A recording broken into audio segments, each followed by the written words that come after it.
பெரும் அதிர்வலைகளை ஏற்படுத்தியுள்ள டெல்லி கார் வெடிப்பு சம்பவத்தின் பலி எண்ணிக்கை 12ஆக உயர்ந்திருப்பதாக அண்மை செய்தி தெரிவிக்கிறது. கூடுதல் விவரங்களோடு இணைகிறார் எமது செய்தியாளர் ரமேஷ்குமார்.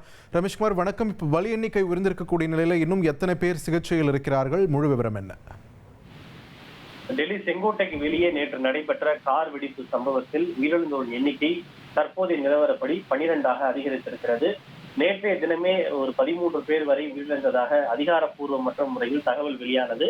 ஆனால் அதன் பிறகு உள்துறை அமைச்சர் அமித்ஷா மருத்துவமனை நிர்வாகத்திடம் கலந்து பேசிய பிறகு அவர்கள் கொடுத்த தகவலின் அடிப்படையில் 8 பேர் உயிரிழந்திருப்பதாக நேற்று அமித்ஷா அவர்கள் தெரிவித்திருந்தார். இன்று காலை காவல்துறையின் சார்பில் தெரிவிக்கப்படுகின்ற போது கூட இன்னும் சில மருத்துவமனைகளில் அனுமதிக்கப்பட்டவர்கள் கூட உயிரிழந்திருக்கின்றனர்.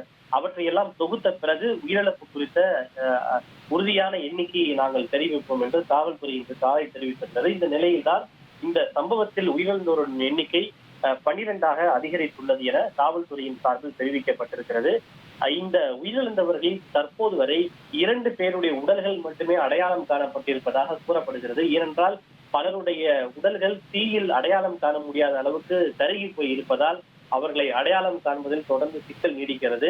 எனவே உடற்கூறு ஆய்வு மற்றும் DNA பரிசோதனை ஆகியவற்றுக்கு பிறகுதான் உயிரிழந்தவர்கள் யார், எங்கிருந்து வந்தவர்கள் என்பது குறித்து முழுமையாக அடையாளம் காண முடியும் என்று காவல்துறையினர் தெரிவித்திருக்கின்றனர். நன்றி ரமேஷ்குமார், உங்கள் விரிவான தகவல்களுக்கு. ட்ரெண்ட ஃப்ரெண்ட் ஆக்கிக்கோங்க. தந்தி டிவியின் சப்ஸ்கிரைபர்ஸ் அண்ட் ஃபாலோவர்ஸ் குடும்பத்துல நீங்களும் இணையுங்க.